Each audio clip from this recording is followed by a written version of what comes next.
ចង់ឲ្យជីវិតរុងរឿងលុយកាក់ហូរចូលមិនដាច់មែនទេនេះជាគាថាបូជានាគដ៏ស័ក្តិសិទ្ធិសូត្រត្រឹមតែ3ចប់អធិដ្ឋានសុំអ្វីនឹងបានសម្រេចដូចបំណងបន្ទាប់ពីអ្នកគ្រូបានចេញវីដេអូការបូជានាគឲ្យត្រូវតាមថ្ងៃកើតហើយក៏មាន fan សួរនាំមកដែរថាតើបូជានាគបែបណាអញ្ចឹងវីដេអូនេះអាចជាចម្លើយខ្លះៗព្រោះអ្នកគ្រូចែករំលែកគាថាដែលបូជាដល់អង្គនាគរាជ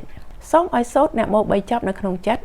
ឬក៏សូត្រលឺចេញមកក្រៅក៏បានដែរហើយសូមតាំងចិត្តសូត្រគាថានេះព្រមជាមួយនឹងអ្នកគ្រូណាអ្នកមោតសៈភគវតោអរហតោសម្មាសម្ពុទ្ធស្សៈអ្នកមោតសៈភគវតោអរហតោសម្មាសម្ពុទ្ធស្សៈ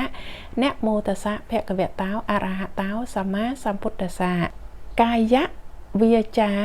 ចិត្តតាំងអហង្វន្តានាគាធិបតីស្រីសុទ្ធោវិសុទ្ធទេវាពោជេមិ